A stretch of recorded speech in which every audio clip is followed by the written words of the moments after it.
Aku yo olehmu krungu piye? Lah piye to? Aku njaluk enom.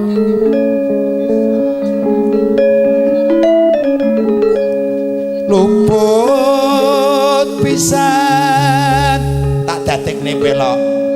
Luput pisan kena pisan. Jenengan mirsani masih sing ten mburi kamerane ngawaske jenengan ki ngantek. Yen gampang luwe gampang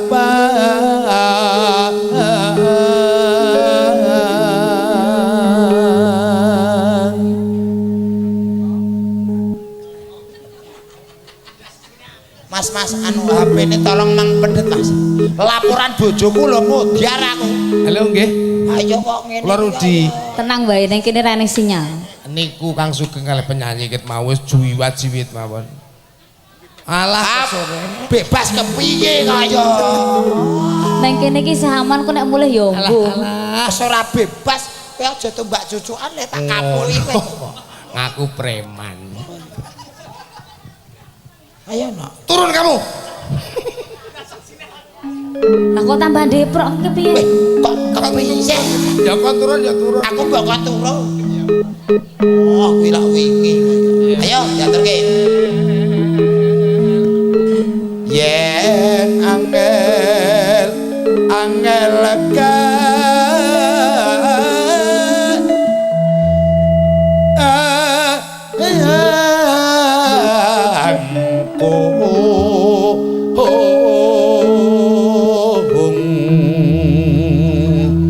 Sing kok apik.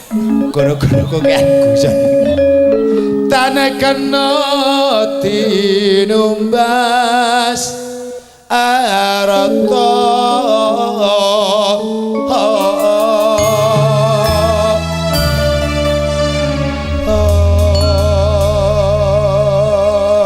mangga J kula nyuwun saking wingking mawon tapi pelok 6 ya Mas. ayo ora apa-apa wis kira Barang iki wong digawa soal iki.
Piye, Dek? Nek ora tekan gone aku uncalno ya, Mas. Iya, iya. Dek, karo Salim karo bapak-bapak para sepuh. Panjih. Iki lak ijik royonan. Bapak, nyuwun berkahipun nggih Bapak supados dugi panggenan. Dek Heni. Dalem. Nek kene lak Sugeng Riyadi. Oh, Sugeng Riyadi. Nek neng Rodok Ngetan Jawa Timuran khususnya Pacitan. Heeh. Pak D ngaturaken Sugeng Riyadin.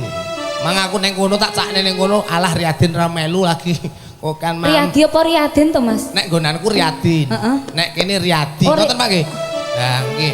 Mula aku mau badan karo Mbak Kakung bingung. Riyadin barang kok disebut ale. Lah kok jenengan mau ngendika kok mohon maaf. Lah ya padha. Kudune rak mohon maaf jenengan ngendikane mohon nafkah lahir batin ngono. Lah ya iki sampe ya karo karone iki Mbah Kakung nggih. Ha iya kok. Apa kowe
apa endi Mas?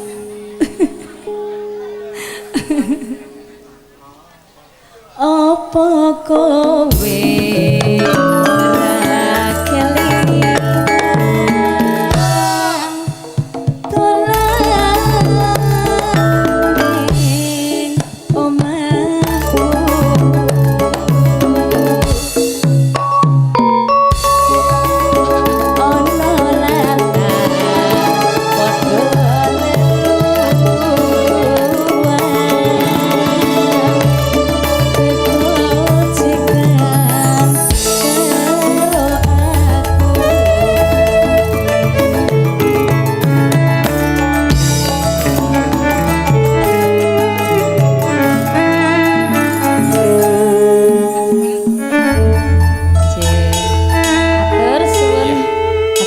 Mbok gentenan. Atur suwun.